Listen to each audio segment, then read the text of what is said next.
Periodistas de la France Presse en Caracas reportaron que alrededor de las 2 de la madrugada del sábado se produjeron fuertes explosiones y ruidos similares a los de aviones sobrevolando la zona. Una extracción quirúrgica con meses de planificación. El 3 de enero a las 2 de la mañana comenzó la operación y para las 5 de la mañana Maduro ya no estaba ahí. Hay un titular que puede suponer todo un punto de inflexión en la información que les estamos contando.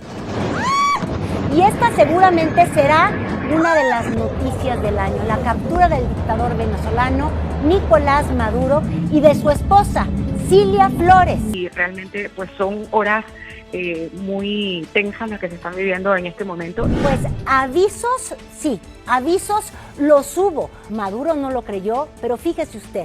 Diosdado Cabello apareció en escena, pidió la intervención de los mismos organismos internacionales que durante 12 años ignoraron. Última hora en Noticias Caracol. 4:23 minutos de la madrugada, mucha atención. El presidente de los Estados Unidos acaba de anunciar que fue capturado Nicolás Maduro. Definitivamente, Mario, la noticia con la que muchos empiezan a despertar en el transcurso de este amanecer es el derrocamiento del poder del régimen de Nicolás Maduro. Hay opiniones divididas, unos lógicamente condenando la injerencia de Donald Trump en Estados Unidos a Venezuela, y sí hay venezolanos pues celebrando la caída del régimen de Maduro, que ha empobrecido a toda Venezuela. Mientras tanto, la respuesta del régimen es la condena a lo que considera una agresión internacional y, por supuesto, el llamado a luchar. La gran pregunta es, ¿qué más ha sucedido en esta madrugada?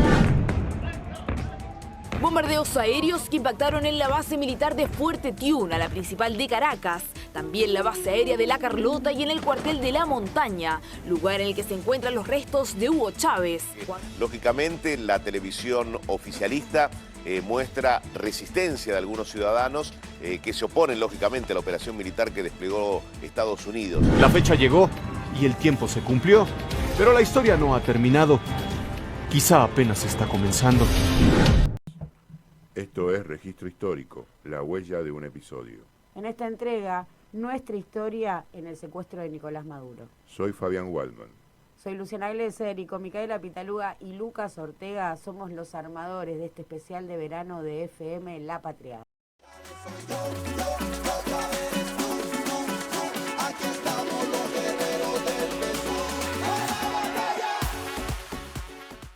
Madrugadas desde el secuestro a Nicolás Maduro, y para desarmar la espectacularización y delimitar un episodio que permite abrir una ventana al proceso histórico, algunas definiciones relativas de nuestra historia.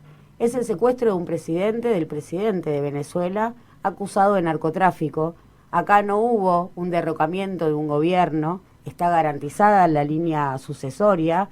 Esto significa se mantiene el gobierno caracterizado como chavista, y preguntarse por las implicancias sobre el éxito militar, pero un rotundo fracaso político. ¿Qué nos permite ver este fracaso político y dónde están las claras señales del contundente fracaso político en términos o con el objetivo de derrocar al chavismo?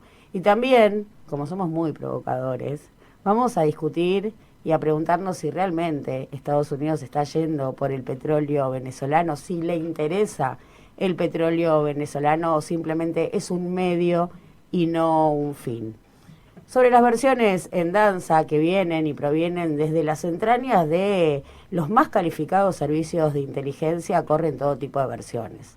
Una salida acordada, la imposibilidad de Estados Unidos de fragmentar, fisurar, dividir a las Fuerzas Armadas venezolanas, que se caracterizan por ser bolivarianas, lo difícil que es justamente destruir a un gobierno para el cual debería realmente matar a miles, porque si bien podemos discutir esa democracia en términos occidentales de la República Occidental Liberal, discutir justamente ese modelo político, no nos habilita a que la definición que decante sea una dictadura. Eso es un pensamiento absolutamente binario. Volviendo a estas versiones que surgen de las entrañas de los más calificados servicios de inteligencia, la salida acordada, la negociación con la vicepresidenta, su interlocución con Chevron, ¿no?, la empresa norteamericana que en definitiva tiene sus negocios en Venezuela y sigue operando en Venezuela, como juega este rol las grandes corporaciones, la disputa entre ExxonMobil, ahora básicamente integrada por fondos conocidos como buitre, un viejo conocido para la Argentina, Paul Singer, en la financiarización de este conflicto, y la figura de Endogan, que apareció también entre estas versiones cruzadas de salida negociada, salida acordada. Endogan como el posible negociador, ¿no? Sabemos el rol que cumple Turquía a nivel geopolítico y es muy difícil pensar a Endogan, ¿no?, como es la figura de Endogan, como un posible mediador. Todas estas versiones que circulan de alguna manera son desmentidas en la última entrevista que concedió Nicolás Maduro a Ignacio Ramonet. Esto fue apenas 2 días antes de su secuestro y vamos a escuchar un pedacito de una entrevista que recomendamos vean entera. Está por supuesto en YouTube y están Ignacio Ramonet, ¿no?, un reconocido intelectual francés, franco-español, podemos decir, Ignacio Ramonet, que tiene muy buenas entrevistas a Hugo Chávez y ahora lo propio con Nicolás Maduro. Vamos a... Ahí estuve viendo especulaciones sobre una segunda conversación. Nosotros hemos tenido, Ramón, una sola conversación. Él me llamó el viernes 21 de noviembre desde la Casa Blanca estaba. Y yo estaba en el Palacio de Miraflores. Conversamos 10 minutos. Y fue una conversación, como yo he dicho, respetuosa, muy respetuosa. ¿Qué le dijo el presidente Trump? Lo primero que me dijo, Mr. President Maduro. Excelente. Y yo le dije, Mr. President Donald Trump. Y creo que fue hasta agradable esa conversación. Pero de ahí las evoluciones post-conversación no han sido agradables. Y esperemos. Todo yo se lo encargo a Dios. Dios Todopoderoso, creador del cielo y la tierra. Wallman, sobre estas versiones, cómo se va construyendo, ¿no? Digo, traje quizás lo que surge de las entrañas de los servicios calificados de inteligencia a nivel global, ¿no?, que colocan justamente todos estos acuerdos sobre la mesa, creo yo, y ahora vos me dirás para disimular el fracaso político, pero más allá de este punto de partida, me interesa también tratar con vos cómo interviene la construcción de la narrativa mediatizada, ¿no? Estos grandes medios que construyen justamente la historia en función de los intereses, amplificando los intereses de los sectores dominantes. Sí, para ello vamos a poner en contexto, además que hace pocas semanas nada más, el gobierno norteamericano lanzó su nuevo diseño de estrategia de defensa, y en ese contexto todo lo que tiene que ver con esta doctrina que el propio Donald Trump denominó Monroe, modificando de alguna manera aquella instalada en el siglo XX por justamente Monroe. Y en ese contexto, este nuevo impulso que le dio a lo largo de este año al ataque concreto contra el gobierno venezolano, portando un estandarte y calificándolo de narcoterrorista. ¿Y con qué argumento? Bueno, causas contra Nicolás Maduro, acompañadas por una supuesta delación de un ex miembro del gobierno chavista, el señor Carvajal, que fue detenido en Madrid, y entregó, digamos, supuestamente información a cambio de una salida decorosa en ese juicio. Todo este tema del narcotráfico está ligado a un supuesto cartel de los soles. Este cartel de los soles, en el cual Argentina fue la primera en declarar a esta supuesta organización como narcoterrorista. Junto a ella, otras naciones de América como Honduras, Puerto Rico, Perú y Panamá acompañaron también estos dichos, que era el fundamental asidero para justamente la captura de Maduro en Venezuela. Finalmente, ¿qué pasó? Esto se cayó como un piano, porque el propio Departamento de Estado deslegitimó la existencia de este cartel de los soles, algo de lo cual habían hecho enorme campaña los medios hegemónicos aquí en la República Argentina, diciendo que la propia Cristina Kirchner se había beneficiado con dinero mal habido, y en este sentido quedó absolutamente descolocado el gobierno de Javier Milei. Pese a ello, Luciana, lo que ha acontecido en las últimas horas es que Javier Milei refrendó el apoyo a Maduro más allá de la cuestión específica de por qué había sido encarcelado. Y poniendo el petróleo en primer nivel, como dijo Trump, y que después vamos a plantear y argumentar un poquito más, de acuerdo a lo que vos dijiste, está claro que hoy no existe ningún argumento político de parte de Estados Unidos para llevar adelante esta cuestión. Aquí en Argentina, las usinas de la CIA directamente, porque hay que decirlo de esa manera, proveyeron la información a Patricia Bullrich, y en las últimas horas están empezando a correr la versión desde la propia Casa Rosada, que en realidad en la baja de la imputación del Departamento de Justicia de los Estados Unidos tienen que ver con un probable acuerdo de Maduro para delatar a propios y dirigentes extranjeros, es decir, propaladores directamente de la palabra de la Embajada norteamericana, en lo que está haciendo la Casa Rosada en estos momentos.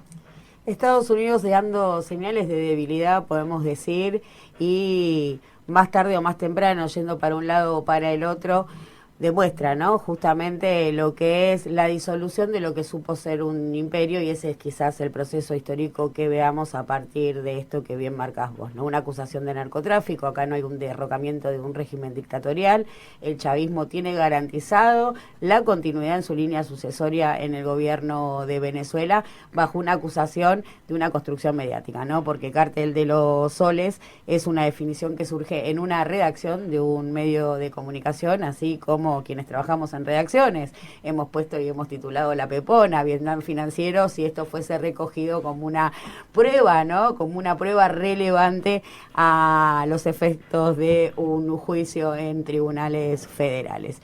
Dicho esto, entender justamente en este sentido de qué va la cosa en este registro histórico, un episodio que deja huella. Hay que ser radicales. Tenemos el lujo de saludar a Emir Sader, politólogo, filósofo, sociólogo, uno de los más grandes pensadores de nuestro continente, uno de los pocos inmensos que cruzó al siglo XXI. Buen día, Sader. ¿Cómo le va, Luciana Glesser, Fabián Wallman? Los saludamos desde La Patriada. Hola, ¿cómo andan ustedes? ¿Qué dicen? Muchas gracias por... ¿Cómo está la querida Argentina? Sufriente, Sader, muy sufriente está la Argentina en esto que mueve realmente los cimientos a escala planetaria. ¿Qué está viendo Sader en este momento? Sí, yo también sufro con usted. Solo voy a volver a Argentina a la Feria del Libro en marzo. Bueno, okay. es muy bueno saber que nos va a venir a visitar. Siempre es muy valioso contar con su presencia. Desde luego. Ahora Venezuela, ¿no? Sí, Venezuela y Brasil, las dos cosas, porque mundo, la verdad que... podemos decir mundo. No, yo quería, primero una reflexión, pedirle, como le dijo mi compañera Luciana, pero además las implicancias que tiene para Brasil, específicamente en la frontera también con Venezuela. Es otra parte de esta cuestión que indudablemente preocupa y mucho. Mira, la frontera es muy lejana, hay circulación de gente, un poquito más, un poquito menos, pero hasta ahora es una situación de normalidad en la frontera, allá lejos, en el norte, ¿no? Una provincia muy lejana. Entonces, en ese aspecto no hay ninguna consecuencia, ¿no? Para Brasil, lo de la frontera. Y yendo básicamente a cómo modifica esto el tablero, básicamente América Latina, y también entiendo que en clave geopolítica por el rol protagónico que puede o no tener China en todo esto. Bueno, es una actitud, una postura monstruosa de Estados Unidos, ¿no? Como todos ya lo sabemos, ¿no? Invadir un país, secuestrar a su presidente, tratar de someterlo a un juicio conforme a la ley del otro país. Ahora ya se ve que por lo menos una de las acusaciones no tiene fundamento, ¿no? La existencia de ese... Está desmentido que existiera esa instancia de la cual él sería, Maduro sería uno de los coordinadores, ¿no? Es monstruoso todo aquello. Nos va a ver si eso va a afectar a América Latina, que hasta ahora era una zona de paz, ¿no? A ver qué consecuencias va a tener. Lo más preocupante es lo de Colombia, ¿no? Trató el presidente de Colombia de la manera igual que trató a Maduro. No sé si va a tratar de hacer alguna aventura, pero es seguramente preocupante lo de Colombia, ¿no? Porque de hecho el tema de narcotráfico, no por responsabilidad del gobierno de Colombia que combate el narcotráfico, pero van básicamente de Colombia y de Perú, y no desde Venezuela, ¿no? Ni siquiera eso tenía fundamento los planteamientos de Trump, ¿no? Y pensándolo en una doble dimensión, ¿no? Lo que es, bueno, corto y mediano plazo ya y cómo pueden seguir, ¿no? Estos avances militares tanto en la región, en América Latina, y también quizás en el proceso más histórico, ¿no? Viendo cómo se va diluyendo ese imperio que supo ser el estadounidense, ¿no? Ese Estados Unidos del consenso de Washington a hoy. Te comparto un intercambio con uno de los ministros del gabinete de Nicolás Maduro, que sigue en funciones, y él me decía, más allá del éxito militar, esto demuestra un fracaso político, porque el chavismo sigue gobernando Venezuela, porque realmente no hay una opción política al chavismo, que tiene un gran apoyo, digo, institucional, yendo a lo que son las instituciones bolivarianas, ¿no? Su ejército bolivariano, la construcción política, un apoyo de una porción del electorado que, más allá que discutamos el resultado electoral, actas o no actas, sigue existiendo. Hay una porción de la población que claramente apoya este gobierno, y también lo que puede haber provocado en aquellos más resistentes, también la intervención de Estados Unidos, que no cae para nada simpática, incluso en los opositores al gobierno de Nicolás Maduro. ¿Vos ves un fortalecimiento, ves debilitamiento de Estados Unidos, no en lo inmediato, no en el ya, ¿no? Pero sí pensándolo en un proceso quizás más largo? Bueno, el chavismo siempre fue un enemigo fundamental de Estados Unidos, ¿no? Recordar que Hugo Chávez nacionalizó la gran empresa de petróleo norteamericana. Desde entonces es una piedra en el zapato de Estados Unidos, ¿no? Siempre lo fue, desde lejos, y época de Hugo Chávez por esa cuestión del petróleo, no nacionalización del petróleo, ¿no?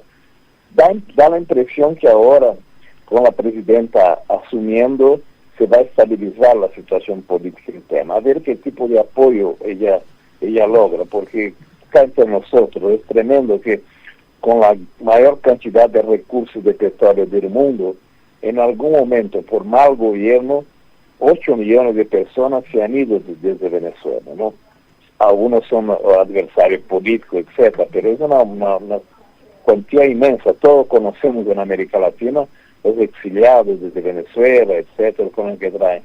Pero es monstruoso que un país que tiene tantos recursos haya cometido errores graves para mantener el bienestar de la gente, a punto que esa cantidad enorme de gente se ha ido del país. Ella tiene que ahora, con los recursos que tiene, tratar de hacer una política de bienestar social y atienda las necesidades de las personas. Eso es indispensable. Es una condición de estabilidad del gobierno, ¿no? O sea, no es el tema externo, ¿no? Porque ella está reconocida incluso por Estados Unidos, ¿no? Y es la presidenta institucionalmente legal de Venezuela, ¿no? Ahora, sigue el tema fundamental, ¿no? ¿Qué va a pasar con Maduro, ¿no? Que sigue estando preso en Estados Unidos y va a ser sometido a un circo, ¿no? Una payasada de un eventual juicio con acusaciones que hasta ahora ya se demuestran sin fundamento, ¿no? Y en ese contexto, ¿cuál puede ser la colaboración que puedan brindar o el acercamiento de este conjunto de países que acaban de firmar un documento, Brasil, México, Uruguay, Chile, España, en un contexto en el cual la propia Unión Europea está mostrando un resquebrajamiento muy importante en función de una amenaza de Trump que parece ahora haberse convertido en realidad en la posibilidad de comprar Groenlandia, según lo que dijo el secretario de Defensa Hegget? Bueno, lo más importante en lo inmediato es reconocer la nueva presidenta de Venezuela. Lula la va a llamar de nuevo, va a conversar de nuevo, pero que esos países todos que condenan la monstruosa operación norteamericana reconozcan esa nueva presidenta de Venezuela para normalizar incluso las relaciones internacionales, incluso económicas del país. Trump sigue contando mentiras eso de que Venezuela exportaría no sé qué cantidad de petróleo para Estados Unidos. Eso no está confirmado para nada, ¿no? La cosa que dice no se puede firmar, ¿no? Dice cosas y si eso sigue circulando por el mundo, lo que había que hacer es normalizar la exportación de petróleo, que en gran medida es hacia China, ¿no? Y hacia Rusia también. Eso, al parecer, un barco venezolano logró romper el cerco norteamericano, pero es una excepción. El país sigue siendo cercado y tiene que normalizar sus exportaciones de petróleo, ¿no? Entonces hay que darle apoyo a la presidenta y además denunciar el cerco que sigue teniendo Estados Unidos, cerco marítimo por lo menos, a los navíos que salgan desde Venezuela, ¿no? Y en ese contexto, ¿cómo debería obrar entonces el conjunto de países? Porque América Latina indudablemente está debilitada en este contexto. Quiso reunir, llamó Lula a reunir la CELAC, fue imposible. Ayer en la OEA la mayoría de algunos de esos países se pronunciaron en contra de Maduro.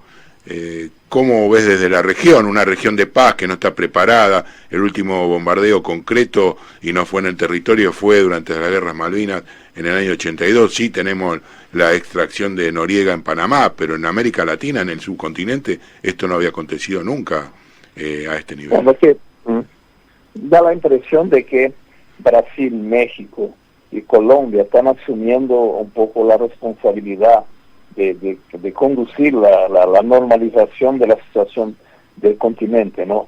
Siempre, en las instancias institucionales siempre va a haber el veto, porque basta que un país, en ese caso Argentina, por ejemplo, impida que salió una declaración en el Consejo de Seguridad de Naciones Unidas, ¿no? Eso va a ser siempre un problema, ¿no? Pero lo que importa es la solidez política. Vamos a hablar en serio de que el neoliberalismo ha fracasado en América Latina. No hay ningún país que tenga el modelo neoliberal que le vaya bien. Al contrario, los que van bien, como Brasil, como México, tienen políticas antineoliberales. Uno se pregunta si el próximo presidente de Chile va a mirar hacia quién para saber qué modelo implementar. Va a mirar hacia Argentina.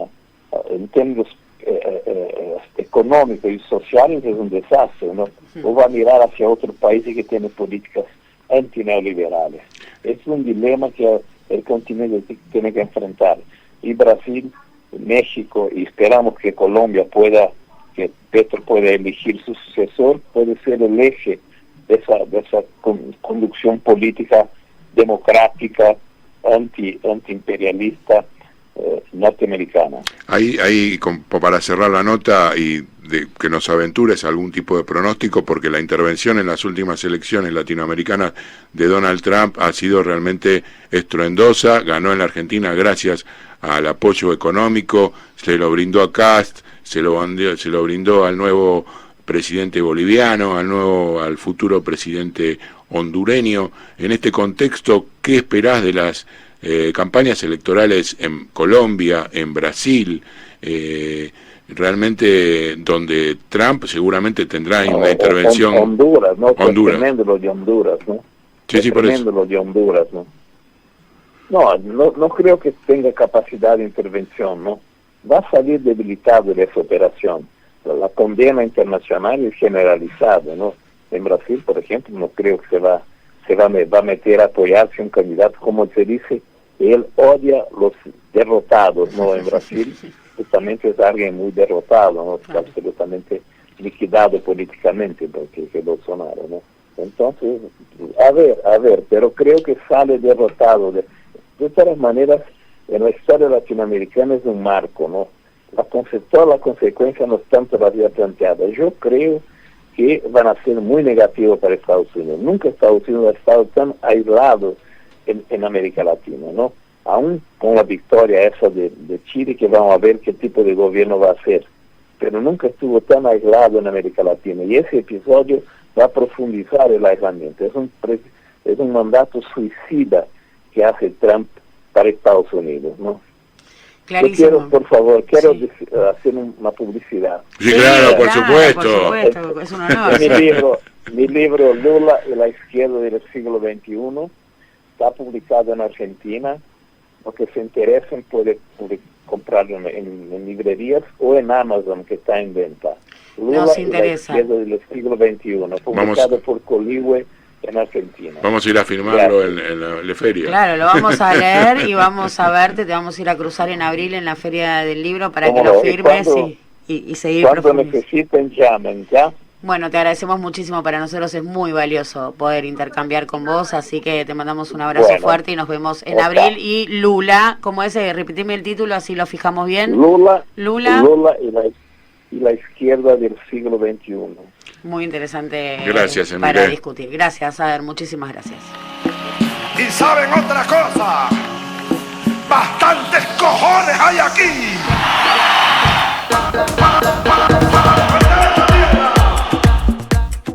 ¿Cómo juega el petróleo en todo esto? Y complejizarla. Decir que Trump quiere el petróleo venezolano es creerle a Donald Trump cuando dice esto. Oil from not that long ago, and we want it back, but they took it. They illegally took it. Las compañías petroleras de los Estados Unidos, las más importantes de todo el mundo, van a entrar, van a gastar billones de dólares, van a arreglar la infraestructura que está destrozada. No tiene tapujos para adjudicar a Estados Unidos la propiedad del petróleo en suelo venezolano. Afirma que el recurso energético pertenece a empresas norteamericanas y que Venezuela expropió el crudo de manera ilegal.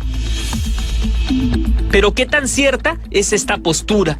La historia registra que en 1976 el presidente de ese entonces, Carlos Andrés Pérez, nacionalizó el petróleo venezolano y declaró extinguidas las concesiones extranjeras. Para gestionar la industria, el gobierno bolivariano creó la empresa estatal Petróleos de Venezuela, que asumió los activos de las compañías foráneas. Este hito rompió el binomio Venezuela-Estados Unidos como socios estratégicos. Antes de la nacionalización, el país norteamericano era su principal socio comercial y comprador, situación que modernizó la industria. Ya en los 90s, Venezuela reabrió su mercado a inversionistas petroleros para garantizar una inyección de dinero y permitió a las empresas internacionales regresar al país a través de convenios. Sin embargo, con la llegada de Hugo Chávez en 1999, la nacionalización se tornó más rígida.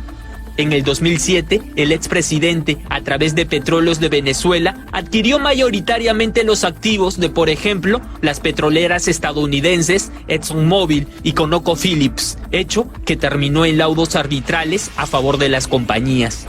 Eso de decir que era petróleo, que es el petróleo de Estados Unidos que le fue robado, eso es absurdo. La expropiación es una figura perfectamente legítima. Lo que eso desató fue una cantidad de juicios en cortes internacionales. Las cortes internacionales se caracterizan por laudar a favor de las empresas. El ejemplo emblemático allí es el CIADI, con sentencias en contra para Venezuela que a 2019 acumulaban, por supuesto, deudas millonarias de miles de millones de dólares impagables. Eso tras las sanciones económicas justamente que se desprenden de estas sentencias en contra que tiene el país, default, cero inversiones y un fuerte deterioro de toda la infraestructura petrolera venezolana, que pasó de producir 3,5 millones de barriles a 1 millón de barriles mensuales. Estos barriles, 120.000 solamente de este millón compra Estados Unidos. El petróleo pesado, porque la característica del petróleo venezolano es que es muy pesado, el petróleo pesado que no produce Estados Unidos o no produce en la cantidad necesaria, porque básicamente la producción hidrocarburífera norteamericana estadounidense es shale, lo importa desde Canadá. Canadá es quien abastece de petróleo a Estados Unidos. Pero de ese millón de barriles, 600.000 van a China, y acá aparece gran protagonista de nuestra historia, China. ¿Por qué? Porque en paralelo el negocio de Estados Unidos con el petróleo venezolano nunca se cortó. Allí el personaje que da cuenta de esto es Chevron. Chevron, una petrolera que no solo no dejó de operar, sino que refuerza y crece al calor de los sucesivos gobiernos que se definen como chavistas. De hecho, la refinería más importante, propiedad del Estado venezolano a partir de PDVSA, que es la petrolera estatal venezolana, ya se la sacó Donald Trump y se la dio a Paul Singer a partir de su fondo Elliott. Paul Singer, un viejo conocido de la Argentina, ese buitre, ¿no?, que justamente desplegó un gran financiamiento para financiar justamente, vale la redundancia, la campaña de desprestigio del kirchnerismo. Volviendo a que esta refinería, que quizás allí sí había un interés muy relevante, justamente porque la refinería procesa petróleo pesado que viene de Canadá, ya se le había entregado a Paul Singer en sociedad con ExxonMobil.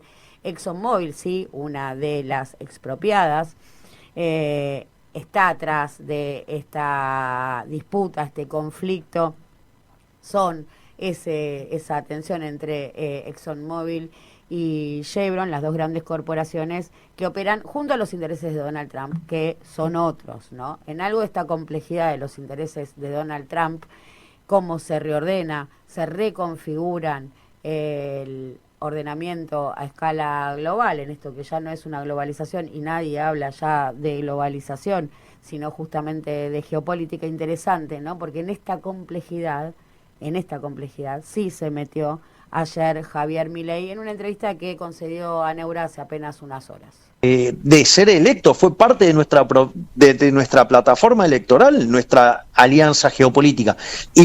Y quiero resaltar esto, siempre hablé de alianza geopolítica. Porque una cosa es la geopolítica y después, pues en paralelo tenés la cuestión comercial. Correcto. Digamos, separación de geopolítica versus comercial. Eso no... Exactamente. No rompe lazos comerciales con otros países, incluso aunque no sea de su agrado. Pero, pero vamos a ponerlo, porque después, si uno no es explícito, después hacen lecturas perversas y, yo no voy a romper los lazos comerciales con China. Que siempre lo dijo usted, de hecho, Estados Unidos tiene lazos comerciales con China. Es decir, eso no quiere decir que yo no esté profundamente alineado geopolíticamente con Estados Unidos. La pregunta es la siguiente. Muchos analistas se preguntan si el plan económico se puede sostener sin el apoyo de los Estados Unidos. Digamos, eso... ¿Cuál es el argumento del gobierno para...? ¿Puedo contestar cuánticamente? Sí, por supuesto. Te hago una pregunta. Si tenés un modelo, cuando vos vas a la explicación del modelo, ¿con cuánto te quedas de la explicación? ¿Con el 95% o con el 5%? En materia práctica, con el 5%. Sí. ¿Cómo? Pero para una explicación de un modelo. No, con el total, perdón. Pensé que el modelo aplicado a la realidad. Entiendo, el 95. El 95, ¿ok? Es más, si vos quisieras forzar el argumento de decir que todo es por el 5, está claro que hay una cuestión de deshonestidad intelectual. A eso me refería, eso. ¿Sí o no? ¿Eso estamos claros? Estamos claro. Es forzar el modelo, es forzar por una cuestión de sesgo. Ok. Cuando nosotros decimos que fue el ataque más grande en la historia argentina, porque fue 50% del M2. Bueno, vamos a hablar de plata. ¿Cuánto implicó? 41.000 millones de dólares.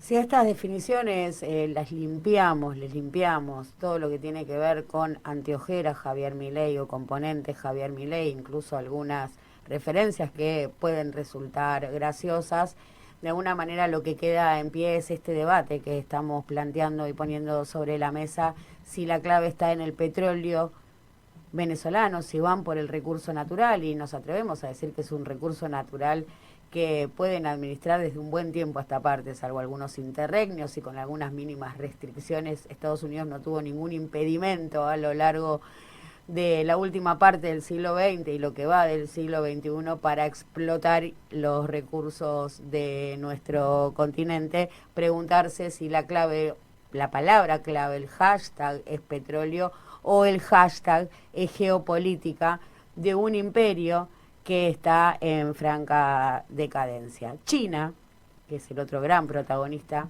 acaba de declarar la guerra. China acaba de declarar la guerra. No con misiles, con abogados. Los intereses chinos en Venezuela están protegidos por ley. De estos 600.000 barriles que compra China, muchos van contra préstamo, lo que tiene, digo, si Venezuela debe, en el marco de los juicios y las sentencias en contra de estas cortes internacionales que laudan a favor de las empresas, China desembolsó muchísimo más contra este petróleo que adquiere, con lo cual... Es un deudor, claro. Digo, en todo caso... Acreedor, perdón. Claro, acreedor. En todo caso, no va a permitir que administre esta deuda Estados Unidos. Dicen, los intereses chinos en Venezuela están protegidos por la ley. Volvé a leerlo, piden. Pekín no amenazó con una acción militar. Anunció algo mucho más peligroso para el poder estadounidense. Harán que el cambio de régimen no sea asegurable. Y fíjate vos cómo la línea sucesoria del chavismo sigue en pie. Esto es lo que el 99% de los analistas pasan por alto. No se trata de 19.000 millones de dólares en préstamos venezolanos. Se trata de aproximadamente 1.3 billones de dólares de deuda de la franja y la ruta en 150 países. Cada dólar que China le ha prestado a África, Asia, América Latina y el Pacífico está garantizado por la misma ficción legal, que los líderes soberanos pueden firmar contratos que los gobiernos sucesores deben respetar. Estados Unidos acaba de secuestrar a un presidente en ejercicio de su dormitorio y lo llevó en avión a Manhattan. Si ese precedente se mantiene, todos los préstamos de la franja y la ruta serán papel mojado. Todos los acuerdos portuarios, todos los ferrocarriles, todas las centrales eléctricas desaparecerán. El Ministerio de Asuntos Exteriores de China no emitió ninguna protesta. Emitieron una declaración de necesidad existencial. Recurrirán al arbitraje internacional, invocarán tratados bilaterales de inversión, llevarán el asunto a todos los tribunales, desde La Haya hasta Singapur.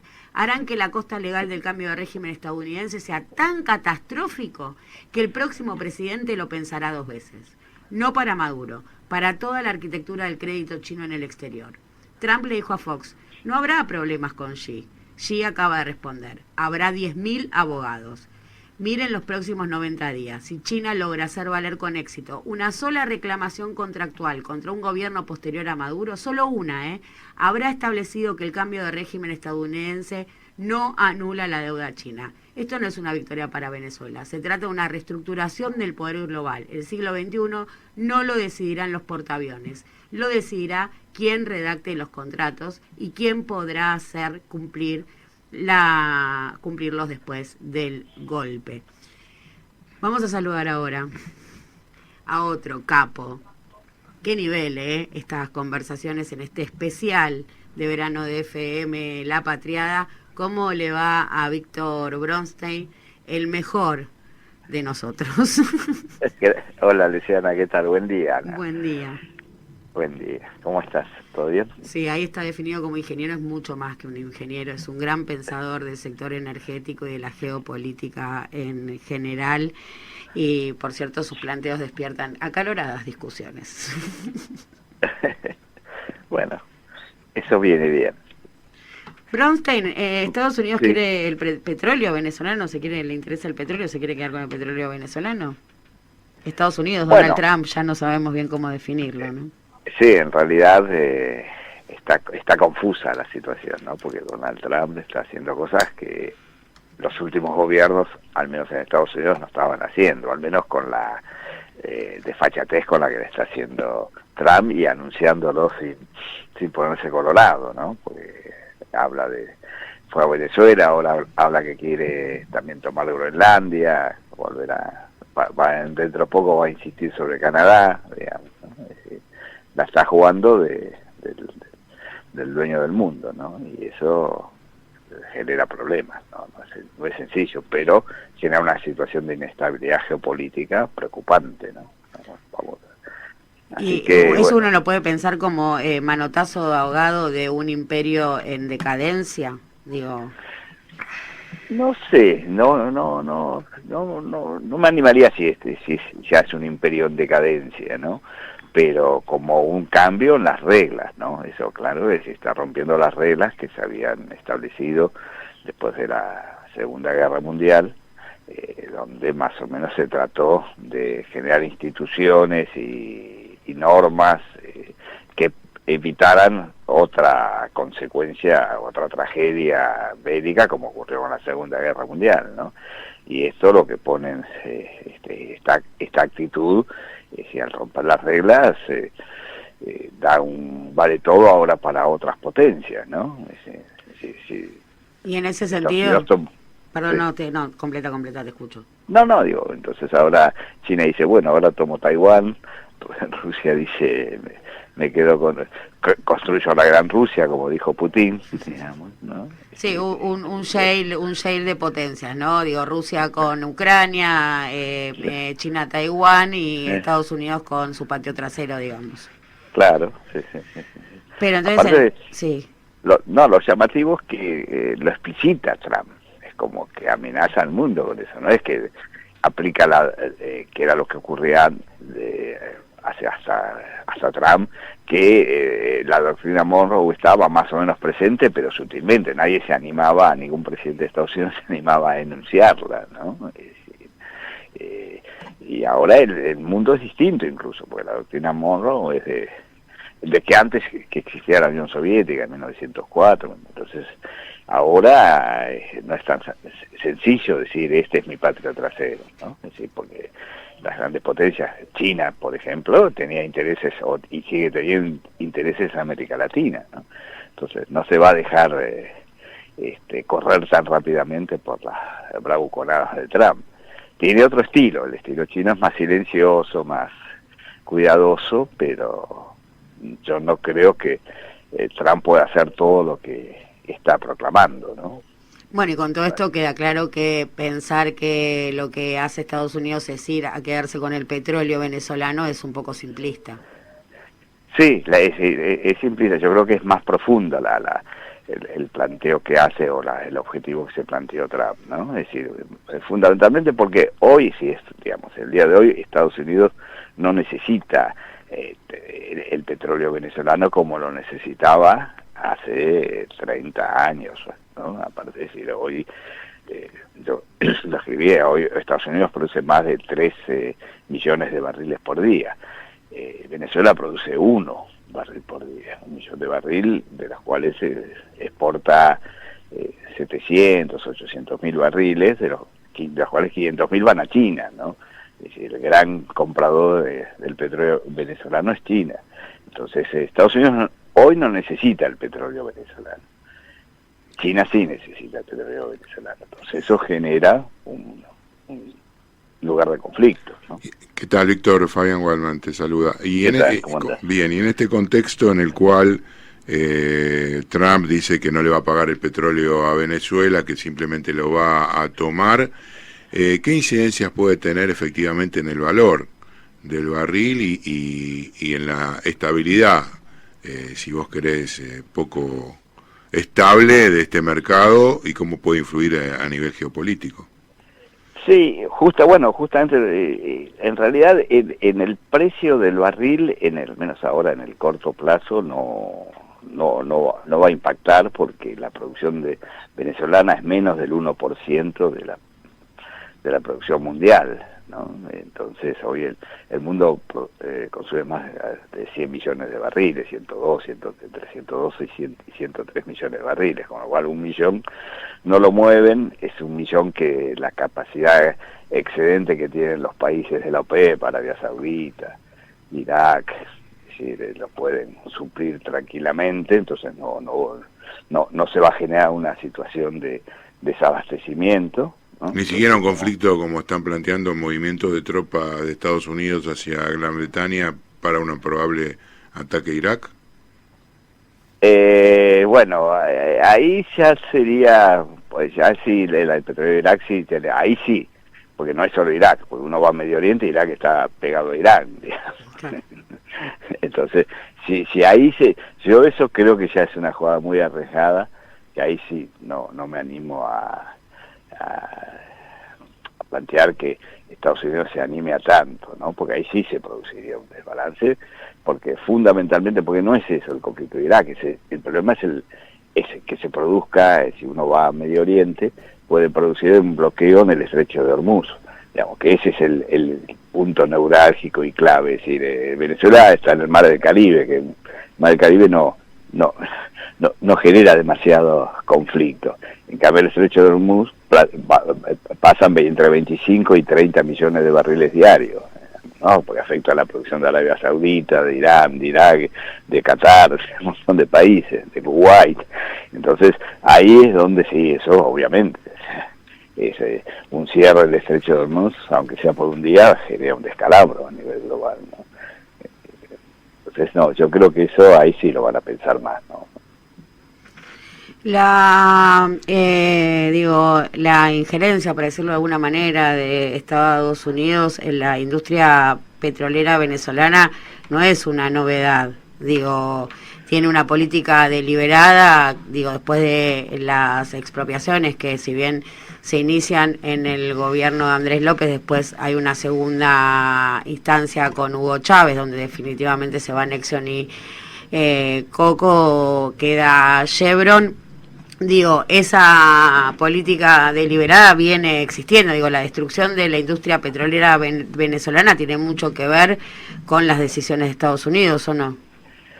En los últimos años sí, con el bloqueo, ¿no? Eso sí ayudó al deterioro, porque le complicaba justamente el mantenimiento, ¿no? de la industria.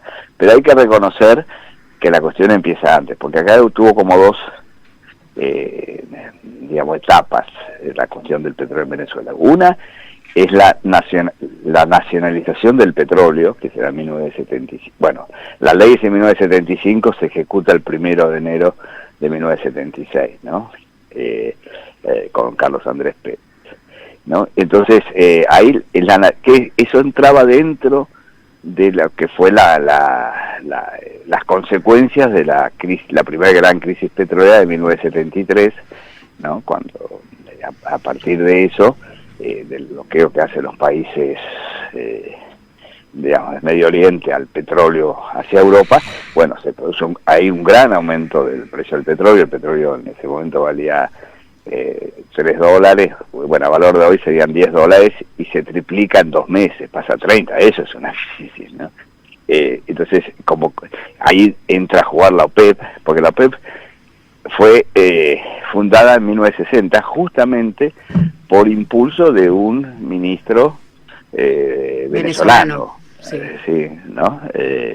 Pérez Alfonso, ¿no? Que en ese momento era el presidente Bentancur, que había sido producto de lo que se llamó el Pacto de Punto Fijo, digamos, una vuelta a la democracia media amainada, ¿no? Porque lo que sí hay que tener en cuenta que Venezuela vivió durante el siglo XX varios momentos de golpes militares, digamos, impulsados por Estados Unidos, que tenían como objetivo el tema petrolero, ¿no? Es decir, toda la estructura política de Venezuela está muy ligada a estos conflictos, ¿no? Como se fue armando. Pero en 1975 se nacionaliza, pero las empresas, se nacionaliza el petróleo, así, lo que se nacionaliza son las reservas, que fue un fenómeno que ocurrió a nivel global, ¿no? Fundamentalmente los países árabes. Pero las empresas petroleras norteamericanas seguían operando, fundamentalmente Chevron, Exxon, lo que soy ExxonMobil, y ConocoPhillips, ¿no? Seguían operando. Entonces, ahí se produjo ciertos cimbronazos, pero no formaba parte del clima de época. Lo que cambia Hugo Chávez en 2007 es que ahí expropia a las empresas petroleras norteamericanas, ¿no? Y ahí, porque bueno, eso tiene que ver también con el intento de golpe que le quisieron dar en 2003, donde eso genera todo un tema en PDVSA, y a partir de ahí se empieza a deteriorar la producción de Venezuela, ¿no? Entonces, uno... Pero, ¿y por qué queda Chevron? ¿Cómo se explica eso, que quede Chevron? Bueno, es decir, hay distintas razones, porque bueno, por un lado a Venezuela no le convenía que no quede ninguna empresa norteamericana, digamos, ¿no? Porque uno puede tener mucho petróleo, pero pasa algo similar a lo que ocurre en Vaca Muerta, digamos. Está aquí no explote. Se dice, con IPF, uno siempre lo dice, que es una frase que yo planteé porque, digamos, que era con IPF, Vaca Muerta sin IPF no se puede, pero con IPF no alcanza, uno necesita que además de IPF vengan otras empresas. Bueno, y de hecho se repite el personaje, porque fue Chevron con esos 1.500 millones de dólares iniciales que puso, claro, que le da play a la cuenca, sí. Que el acuerdo con IPF que ayuda, digamos, fue el puntapié inicial para el desarrollo de... Entonces Chevron es nacional y popular. Sí, al ser el fondo... Mira, las petroleras son lo que sea mientras puedan sacar petróleo y hacer negocios. Claro. Esa es la gran... su gran consigna ideológica. ¿No? Y porque por eso van a lugares peligrosos, cuestión, pero están acostumbrados, forman parte. Y Venezuela necesita de Chevron. Incluso una de las maneras que durante los gobiernos anteriores a Biden, incluso en el a Trump y Biden después, era limitarle la capacidad a Chevron. Chevron formaba dentro de las sanciones a Venezuela, está que Chevron no podía operar en Venezuela. Claro. Y entonces lo que hacían era le daban moratorias a Chevron, le daban dando permiso. Bueno, eso lo hizo Trump en el primer mandato y lo siguió haciendo Biden, ¿no? Como que les daba, bueno, ok, durante 3 meses más pueden seguir operando.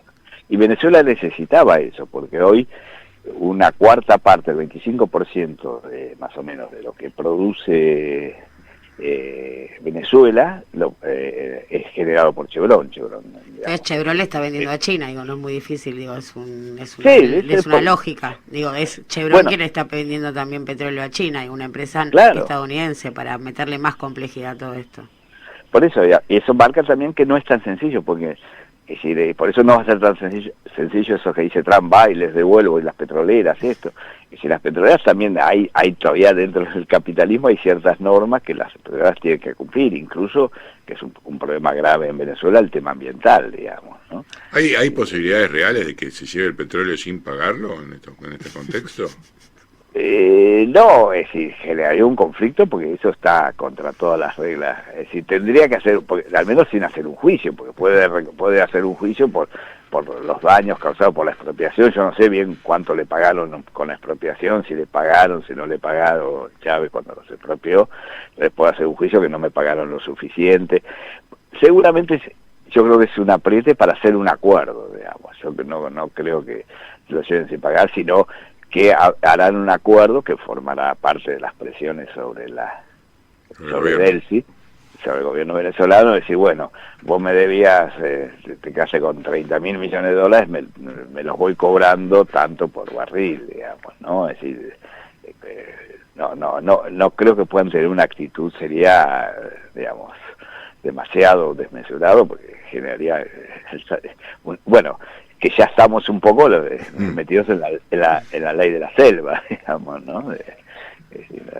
Yo creo que tiene que haber algún acuerdo para ir cobrando, porque no puede definir, que bueno, es el mismo problema que hay ahora, ¿no? Es decir, con Maduro se lo secuestraron, ahora lo llevan a juicio, ¿no? Es decir, sin ninguna prueba, pero sin ninguna prueba secuestraron, sin ninguna prueba, al menos para la justicia, digamos, ¿no? Es decir, totalmente. Si fue un acto realmente, digamos, justamente de la ley de la selva, ¿no? Como lo que hicieron. Todavía yo creo que todavía no terminamos de ver las consecuencias de esto que hizo Estados Unidos, ¿no? Cómo se va a realinear el mundo en esto, porque bueno, los únicos dos que salieron firmemente a oponerse fueron obviamente China y Rusia, ¿no? Que son los opositores, es el núcleo, digamos, opositor a los blancos, en definitiva, los blancos a donde apunta también, digo, claro. sobre todo China, ¿no? Cuando vemos que sí es dependiente del petróleo venezolano. Pero la historia de Latinoamérica muestra muchos paralelismos, ¿no? Digo, entre los países, y uno tiene que pensar en Vaca Muerta, y retomando esto de cuál fue la política de Estados Unidos ante el desarrollo hidrocarburífero de Venezuela, digo, podemos pensar que no va a alentar nuestra producción, que va a operar para vaciarla, desmantelarla, desfinanciarla, y pienso en la salida de Exxon, también en la reciente salida de ExxonMobil de la cuenca patagónica. Yo eso no estoy tan seguro, porque Estados Unidos dentro de todo tiene una lógica donde las petroleras no son, si bien responden un poco a las ciertas consignas políticas o presiones políticas, al no tener una petrolera estatal, digamos, como tenemos nosotros con YPF, o Brasil con Petrobras, o Arabia Saudita con Saudi Aramco, Irak, todos los países del Medio Oriente, no tienen un manejo tan directo, ¿no?, sobre sus empresas, porque también responden a los accionistas las empresas, ¿no? Claro, son corporaciones hay como una tensión entre la política y el capitalismo, ¿no? Entonces no está claro. Yo creo que la decisión de salida de Exxon no fue una decisión política, fue una decisión por ahí que tuvo ciertas influencias en cuanto a cuál es la perspectiva que tienen del desarrollo del país, etcétera, pero ellos van viendo dónde las empresas petroleras van buscando los activos donde les conviene. Entonces el caso de Exxon, que tuvo un gran descubrimiento en Guyana, ¿no?, se tuvo que, digamos, decide poner todos los recursos ahí. ¿Qué pasó? Que uno de esos no lo nombra, no fue tan significativo, pero pasó en su momento hace 10, 15 años con Petrobras, que también se fue de Argentina. Sí. ¿Y por qué se fue? Pues cuando descubre todo el presalt en las costas de Río de Janeiro, ¿no?, sí. En las costas de Río de Janeiro, necesita muchos recursos para desarrollar el presalt. Claro, entonces, se lleva la guita ahí. Entonces dice, no, concentro las inversiones en este lugar, ¿no? Entonces no hubo y en ese momento estaba Lula y estaba Néstor, y no era un problema político, sino que era un tema más de lógica empresarial, ¿no? Bueno, pero pensando más en términos de si Vaca Muerta efectivamente es una sombra o le sopla la nuca a Permia, no estamos muy lejos, digo, también entender si hay esa distancia y si en todo caso somos una competencia, si no va a haber una política de vaciamiento más que de apropiación. Digo, ¿cuál es la política de Estados Unidos? ¿Digo, venir a invadir o directamente vaciárnosla, ¿no? Pensando en eso. No, fíjate que a ese nivel es justamente uno de los, no diría problemas, pero una de las dificultades que tenemos en Vaca Muerta es que no han venido en general casi las empresas extranjeras. Es decir, justamente son jugadores locales, sí. Es un juego local, están invirtiendo Tecpetrol, Pluspetrol, Pampa Energía, Panamerican Energy, están las que más están invirtiendo, Vista, que es un caso especial, pero está Galucho, que genera una empresa para invertir sí, que son fondos de inversión convertidos fondos de inversión para invertir en Vaca Muerta, aparte fueron creados con ese destino, ¿no?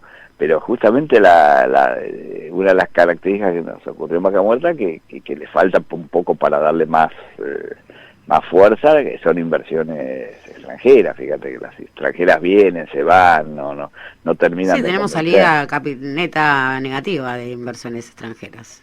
Sí. Por eso no es tan directo, ¿no? El tema puede afectar a Vaca Muerta, el desarrollo de Venezuela, y sí, bueno, sí y no, porque en realidad un tema es que el petróleo es un recurso agotable, justamente, y que va declinando entre un 3 y un 5% todos los años los distintos yacimientos por un tema geológico, ¿no?, de declinación. Entonces siempre hace falta ir descubriendo petróleo, porque, por ejemplo, se dice que después, no me quiero meter en cuestiones técnicas, porque el petróleo venezolano es un petróleo muy particular, es un petróleo muy pesado. no todo es pesado, justamente parte es extra pesado, y la parte que no es extra pesado es pesado, ¿no? Claro. Que para algunas, es decir, con lo cual tiene ciertas dificultades en la velocidad de extracción, porque no es que uno dice, yo tengo por ejemplo el caso de 300.000 millones de barriles, y uno decide, bueno, voy a extraer 5, 10, 30 millones de barriles por día. No podés, no te da la estructura del yacimiento, la infraestructura. Claro, recuperar la producción llevaría muchos años y mucha guita también. Lleva muchísimas inversiones, está muy deteriorada por lo que algunos conocidos que tengo allá me cuentan de la estructura, de la infraestructura, digamos, de los oleoductos, de los pozos, yo sé, entonces va a requerir tiempo y mucha plata, ¿no? Sí, mucha inversión. Entonces, pero una cosa que se habla, porque se habla siempre del petróleo venezolano, pero no se habla tanto del gas venezolano. Digamos, Venezuela tiene muchísimo gas, es decir, tiene una vaca muerta en gas, pero en gas convencional, no gas no convencional. Y tiene mucho gas asociado, que eso es una ventaja. Bueno, vaca muerta aparte tiene de gas asociado. El gas asociado se llama al gas que sale cuando vos extraes petróleo, que está asociado al petróleo. Entonces eso hace que el precio de ese gas, como el valor vos perforás y haces toda la producción pensando en el petróleo, el gas te sale muy barato, digamos. Claro. Entonces ahí te compite. Esa es una ventaja que tiene Venezuela en cuanto al gas, que nunca se llegó a desarrollar, ¿no? No tiene la infraestructura, no tiene gasoducto, no tiene liquefacción, no tiene nada para poder hacer producción. No, liquefacción no tiene, pero ojo, no está tan lejos de eso, porque está cerca de Trinidad y Tobago. Que hay plantas, que ahí tiene plantas. Y Trinidad y Tobago hoy tiene capacidad excedente de plantas de liquefacción, porque les bajó la producción, entonces hoy... Ay, qué bien nos vendría que quede al lado de Vaca Muerta, ¿no? Qué lástima que Un poquito lejos. Entonces, eso, si bien hay que hacer, pero eso es un gasoducto que no es muy grande, ¿no? Es decir, así que no son muchos kilómetros, digo, no, son 100 kilómetros, así está. Entonces ahí, en el tema de la liquefacción lo podrían...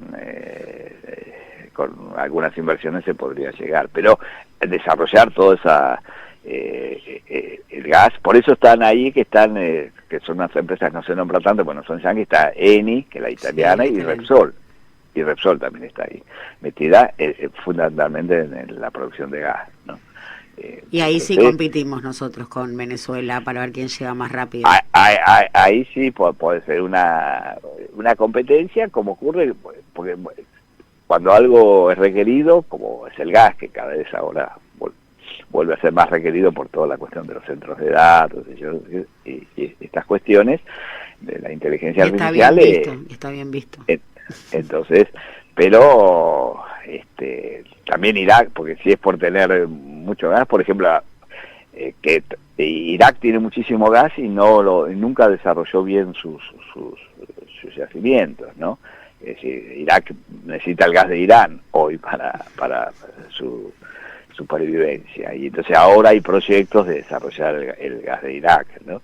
Es decir, bueno, esa es la dinámica de la industria del petróleo y el gas, que es una dinámica sustentada en que el petróleo, fundamentalmente, el gas en menor medida, es un elemento imprescindible para el funcionamiento del mundo, de nuestras sociedades, ¿no? Es decir, entonces eso genera, es un producto, el petróleo todavía es un producto irreemplazable, digamos, ¿no? Insustituible. Entonces eso le da un estatus muy particular, y toda la cuestión, esta geopolítica de la que estamos hablando. De toda esta conversación me quedo con una reflexión, y es qué poco eficiente que es el género humano, qué poca capacidad para la eficiencia que tiene el género humano. No, porque fue el que es relativo, es una foto del momento, no, es una foto del momento. Estoy siendo muy injusta con nosotros, lo reconozco, estoy siendo muy podés pensar al revés, qué bárbaro el género humano que logró extraer toda esa energía depositada durante cientos de millones de años por la naturaleza. Eso es una maravilla, y sabes que somos fanas y nos fascina todo lo que tiene que ver con el mundo energético. Muchísimas gracias por este intercambio. Muchas gracias por este rico intercambio, Bronstein. Muchas gracias. Gracias. Un abrazo. Besos, hasta luego. Un abrazo grande. Bueno, un poco lo que veníamos pensando, ¿no? No es tan simple como voy a Porto Aceite.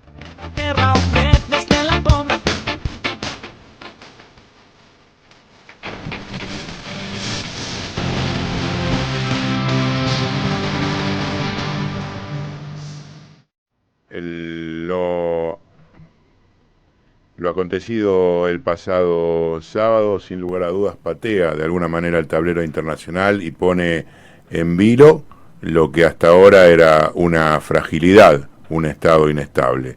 El cercenamiento de la libertad de Nicolás Maduro pone en escena lo que los Estados Unidos quieren llevar a la práctica, pero esto es algo que está muy lejos de haberse decidido. Es una película en continuado y las definiciones que pueda tomar Trump dependen mucho de otros agentes que intervienen en esta discusión. Tanto China como Rusia y el resto del tablero político mundial tiene mucho para decir y hacer para impedir que efectivamente se concrete lo que el presidente de los Estados Unidos quiere llevar adelante. Walman, vamos a hacer un especial la próxima semana. Otro, la semana próxima, esperemos que en un contexto un poquito más tranquilo y de alguna manera con algunas definiciones más claras. Qué optimista.